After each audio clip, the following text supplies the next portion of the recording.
Hey, today we have the pleasure of speaking with Sloan Wilkins, a dedicated financial coach and HSM executive MBA graduate with 30 years of financial services experience, from enduring financial hardship as a child to becoming a beacon of financial empowerment. Sloan has guided many through their financial struggles, and his journey from financial planner to coach exemplifies his deep passion for helping people build confidence and win with money. Welcome to this episode of Riches Talk. Ladies and gentlemen, please give it up for Sloan. Hi, Sloan. How are you? Really great. Thank you. It's great to be with you, Jeffrey, and hello to everyone out there. Brilliant. Let's jump into it immediately. So at 12 years old, you faced financial hardship that greatly impacted your life. Can you tell us how those early experiences shaped your perspective on money and also your future career choices? Yeah, absolutely. I guess the story is, and it was very impactful at the time, my parents were small business owners and they experienced bankruptcy. So they lost their business, and as a result, we lost our family home. And that was, when you're 12, you don't really understand what's going on. You understand that mum and dad have been declared bankrupt, but we don't really understand what that means when we're very young. So it was a strange feeling, and all I knew was, I was standing there in the doorway of my room. It's all been packed up, the entire room's been cleared up, and we have to move out of the house that we've always called home. So that was really quite distressing. This was back in the time when business loans hit 21%, and that was the interest rate. So it was really, really tough time. So lots of high inflation, far higher than we've experienced recently. So and look, even though my name wasn't on the mortgage, that I allowed the bank to take things from me that day. And that included, the pride I had in my family, the place that we felt we had in the community. And for many years, I sort of allowed it to affect my self-confidence and self-belief even. So our money can be really impactful upon us. And from that age on, I became fascinated with money. I needed to understand what had happened and why, and how you could go about earning a good income and creating wealth. And so that really did have a big impact upon me, both in a positive way by spurring the desire for knowledge, but also it had an impact on me that was, I suppose, negative, because I didn't realize it created a bit of an emotional void inside of me. And I later, when I started working, tried to fill that void with material items. So, cars, etc., all those things that would make me look successful. And so that, during my 20s, created a bit of a problem, but we'll probably talk about that later. So for me, it really drove me towards understanding more about finances. And then I ended up qualifying to go to university. However, I came from a regional area and my family couldn't afford to send me away to university. So I started work straight out of school, and I went to work for a bank. Fortunately, it was not the same bank involved in my parents' bankruptcy. It was a different bank.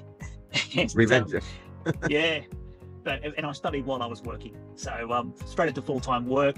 And it was probably unsurprising that I went that way, because I was always better with my mind than with my hands. So it was going to be an office type of role for me. Yeah. And I was really excited to jump in, and it gave me a great opportunity to rise rapidly. So I did do that. My income multiplied quite rapidly. However, I wasn't always making the smartest choices during my 20s. So would you say, when the bank took the house away from you, would you say that money has actually that experience giving you a lot of insecurity when you grow up, and a lot of people trying to make money to actually have that security?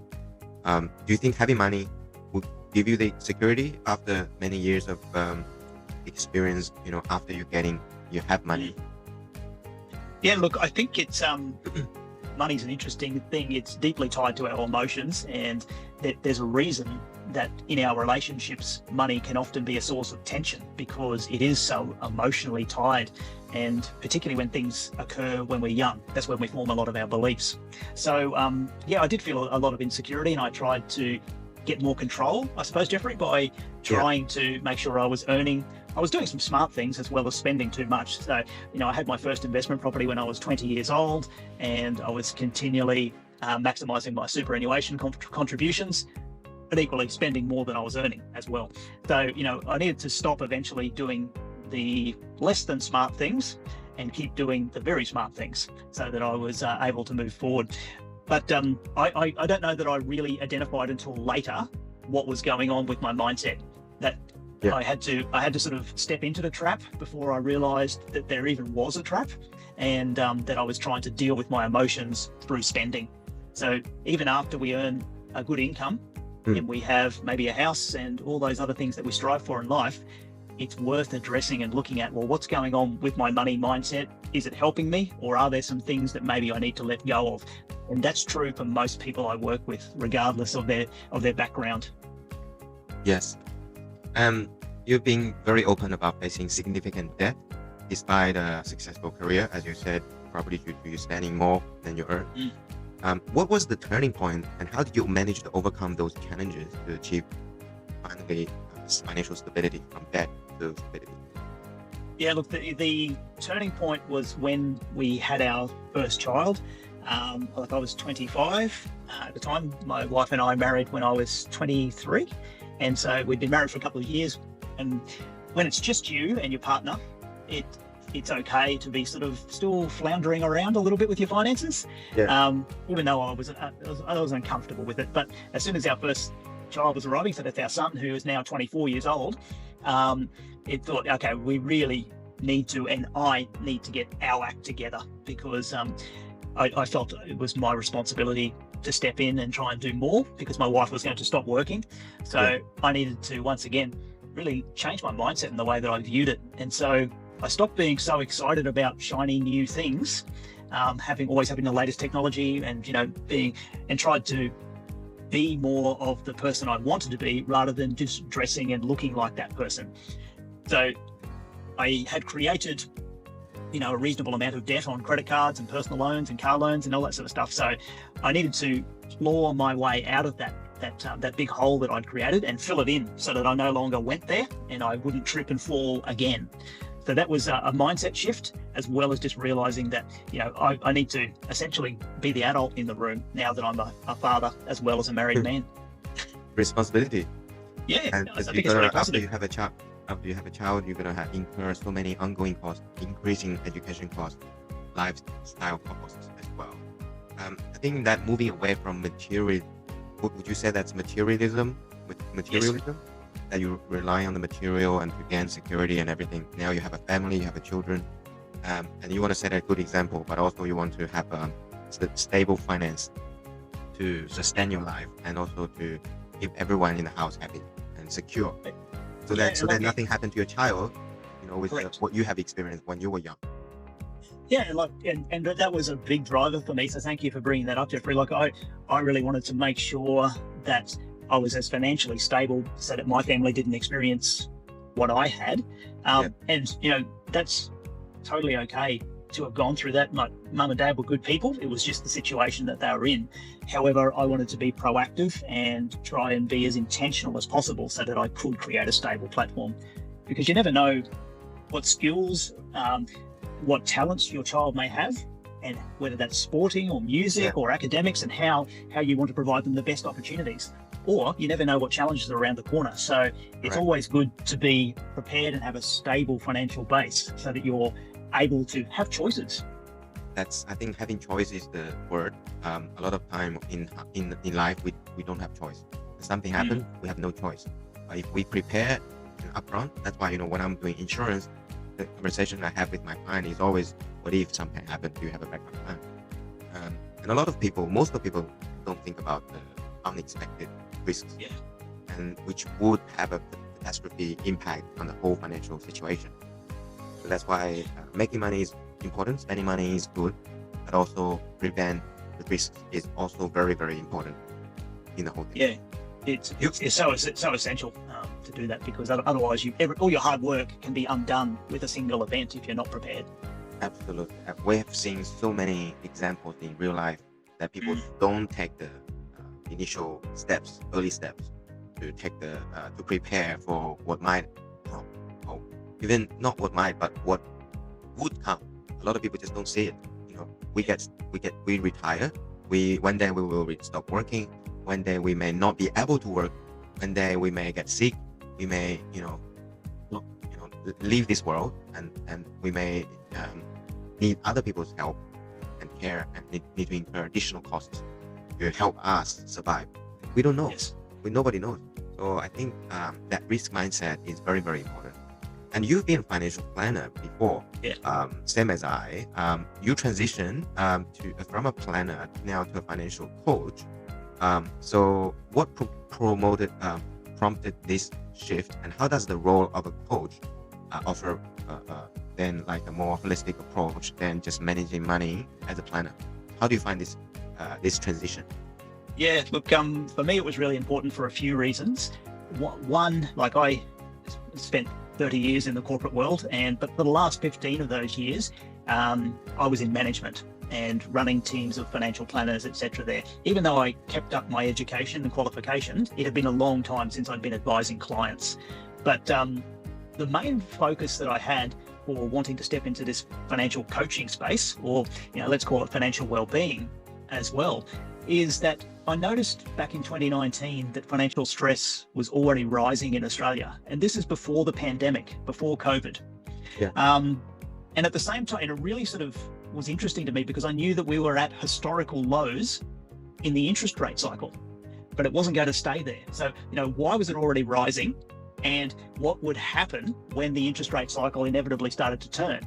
Now, I've got to admit, like most people, I was surprised when the interest rates started to increase, that it happened when it did, and that it happened so quickly, so many increases over such a short period of That's time. right.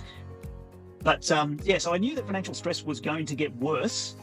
And I was really, at the organization I was with at the time, we were having some quite deep conversations around how we might help people, everyday people, with financial well-being through really an education and a supportive approach so that they could take regular actions and learn more and integrate those. So that's the important thing for me. How financial coaching differs from financial planning is I don't sell any products at all. So I don't step into that personal advice space where we are preparing a financial plan and understanding all of that. So it's a real, for me, an important line to have between I'm there to serve the client's needs, and if they want a product, they may already be working with, an accountant or their own financial planner, because I'm not in competition with financial planners. I very much believe in financial advice.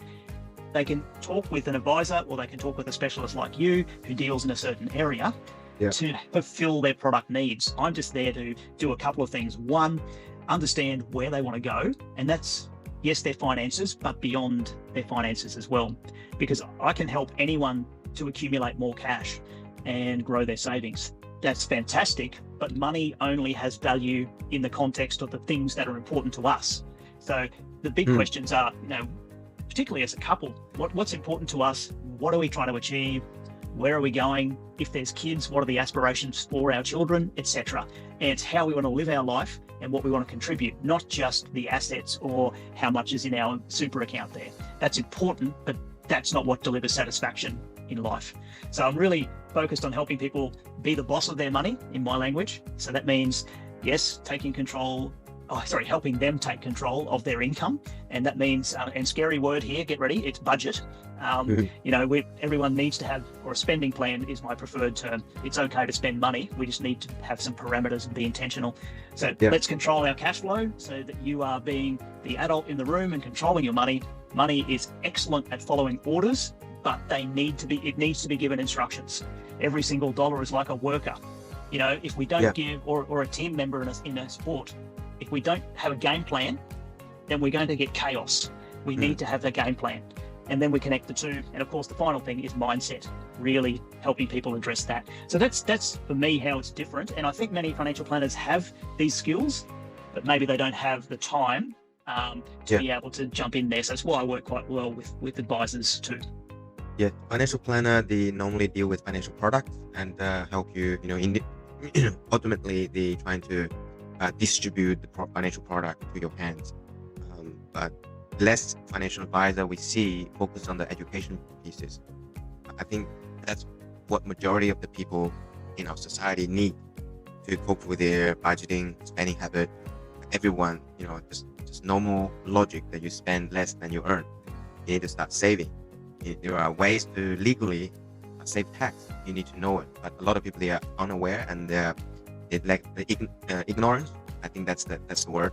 And I think both you and me, we are a big believer in education, and definitely we should spread the information, because I know you write articles. I write a lot of articles as well. We want to spread that information so that more people, they can get benefit. Yes. So I think that's very, very important for our audience to know there are other financial coach Yes. out there that can help them build a healthy well-being habit as well. Yeah. Also, you are passionate about helping others build financial confidence. Maybe due to your growing up story that you lack confidence, and then you know how to regain the financial confidence.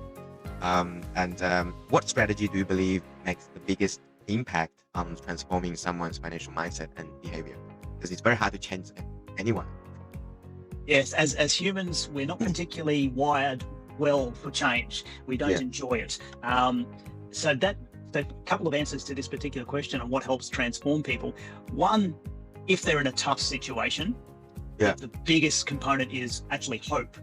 So understanding where they are, showing them that there are step-by-step actions that they can take, which will inevitably lead to them being in a better place. So it's no matter what our situation looks like, there's always positive actions that we can take, and always hope that we will be able to improve it. And I would say certainty that you can improve it over time. Where our financial situation is okay, we've got some reasonable incomes, but maybe we need to stay paying more attention to that. You're right that we don't love change, and I often say that we need the right sort of energy for our financial journey, and motivation doesn't work. It's like the New Year's resolutions. Many New Year's resolutions don't last more than a week. Or if we go onto a very serious diet, let's say we're going to try and eat salad every meal for a month, maybe we can get through 2 weeks, but that's not going to have a lasting effect, and we'll probably be eating cake and donuts for breakfast the next day because we have a strong reaction against it. So instead of motivation, I'm looking for people to tap into their burning desires. And that's what I help people uncover when we talk about their most important goals, the things that really matter to them, not just finances, that's part of it. But, when we start talking about particularly their kids or how they want to live their life and what they want to contribute to their community or to be helping others, maybe family members in different parts of the world, that is the stuff that actually provides the right energy for sustainable change. We may not be perfect, and we don't have to be perfect. It's all about progress, not perfection. So that's the way that I think it's really useful to help people transform those mindsets. And final piece, Jeffrey, would be really having conversations around our money mindset. And I try to get people to tell me the story of money growing up in their household when they were young, because often we've just really absorbed some beliefs and behaviors. Good or bad, our parents did the best that they knew how to do. And some of us have been really lucky to have amazing people who knew how to manage money, but we don't get taught these things in school. So we need to have proactive approaches as adults to learning the skills so we can have the right behaviors. And as you said, a lot of family, their parents, they are not financial literate, and how can they get the right attitude towards money if their parents are not capable? That's why they definitely need to find help from external specialists, professionals like us. We have the experience, knowledge, and access to the resources. Sorry, just on that point, people often are worried if they don't have a lot of knowledge that I don't know enough to be able to take action. And sometimes the biggest, most damaging thing that we can do is not taking action. Correct. We miss out on a lot of opportunity that way. A lot of people think, I should just put money in the bank. There's no risk, but there is risk. I tell all my clients, there is risk to leave your money in the bank because you have inflation risk. You're not investing it, or there's also, if you have more than, I think, 200,000, there's only bank guaranteed up to a certain level of the money. Yes. And any bank can go bankrupt. So there's all risk everywhere, but you have to know the strategy to manage risk. I think that's the key skill you need to have. The other thing is, many people, they carry their emotional burden from their past financial mistakes. For example, they did something wrong that, either bankrupt or they get scammed, they lost money, they have some family issues, domestic violence, people stealing money. How do you help clients move past their fears and develop a healthy relationship with money? Some people, they try to not talk about this in their family or in their conversation. even they hate it. They have a negative feeling towards money, which is also not healthy. How do you manage to speak with the client?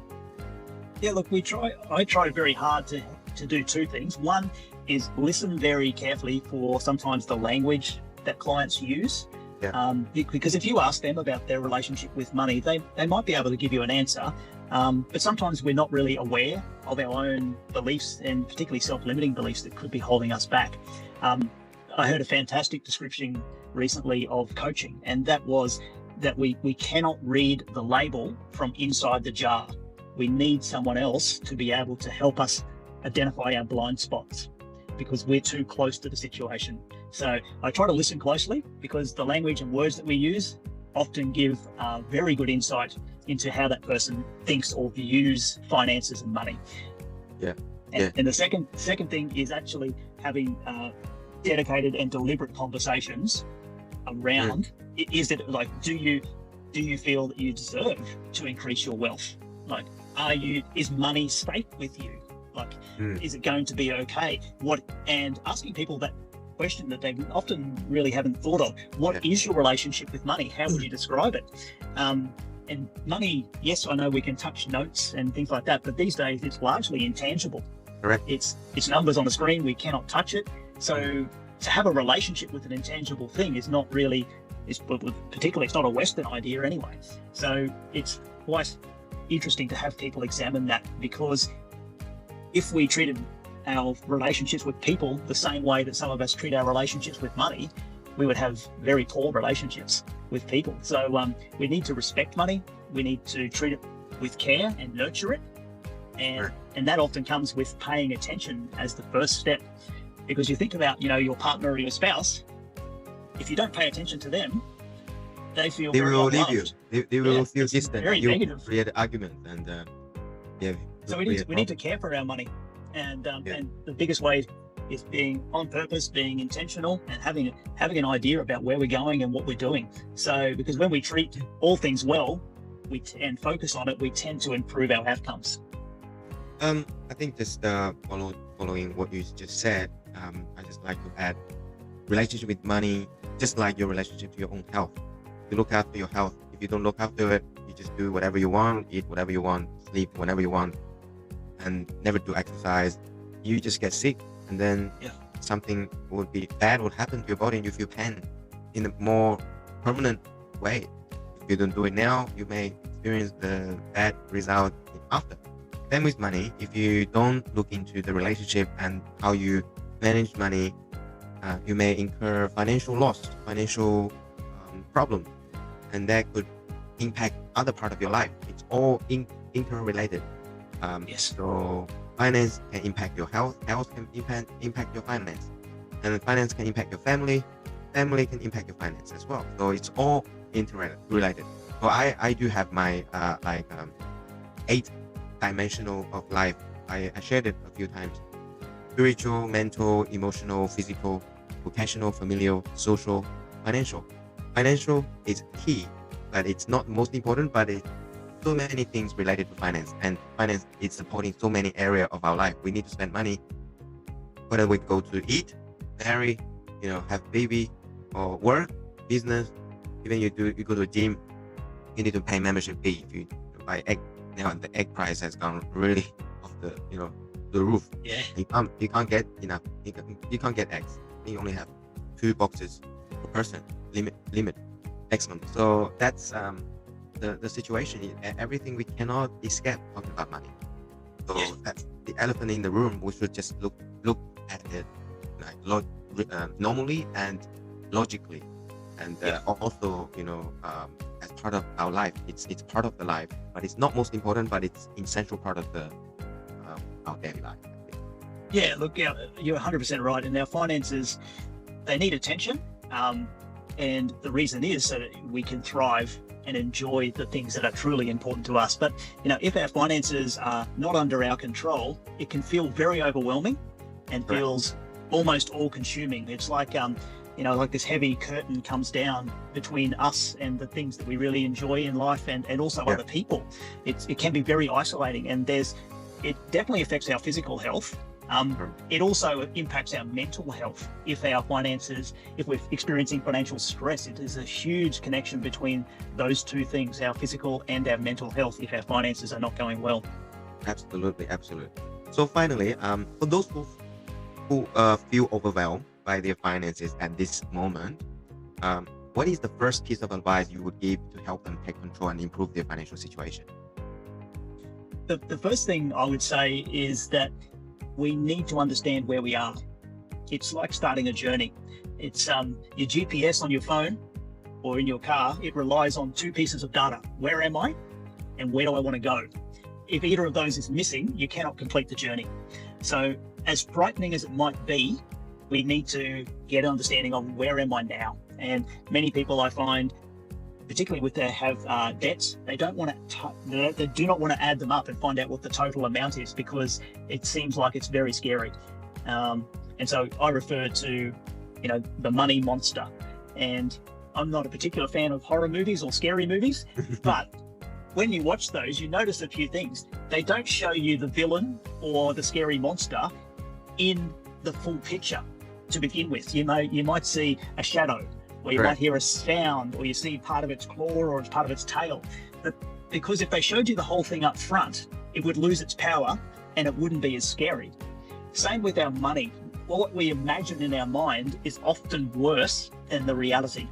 So let's get it all on the table, tear that band-aid off as quickly as we can, and look at this is our reality. And often people go, oh, okay, I thought it might be worse than that. Or when I tell them that, actually, this isn't so bad, I've definitely seen worse. And, I've made plenty of mistakes myself and managed to recover from them successfully. And I'm here to help you. I found my own way out, and it took me longer than it probably should have because I didn't work with an expert. But I'm here to help others make that real progress. So that long way of saying the best piece of advice is getting clarity on where you are. And then the next piece is, what is our roadmap from here? What is the very first thing that I need to focus on? And for the first 3 actions, it's really one thing at a time, getting people to start to build an emergency account so they've got some funds to fall back on. And then I want to get rid of their credit cards and their buy now, pay later, their consumer type of debts, the things that potentially hold them back, that pay for our past or random spending. Home loan or investment property loan, that's different. That's building our future. But other types of debt is either for assets that go down in value, or it's just everyday spending. So that doesn't help us at all. It robs us of our future. And I try to help people make sure they have access to as much of their income as possible, because if we give too much of our income away in either lifestyle or debt payments, unproductive debt, then it's very difficult to thrive financially. So we need to do that little bit of financial cleanup, and then we've got the raw material, more of our income to start building our future. And when people see hope and that there's a pathway and that where they're at isn't so scary, it may not be perfect, but we can start to build confidence step by step very quickly. Absolutely. You've given us very comprehensive process of knowing where we are, where we want to be, and how to build up the roadmap.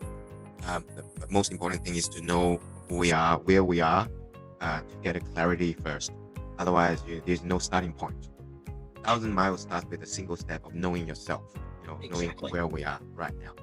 Sloan, your personal journey and commitments to financial empowerment are truly inspiring, and thank you for sharing your experience and insights with us today.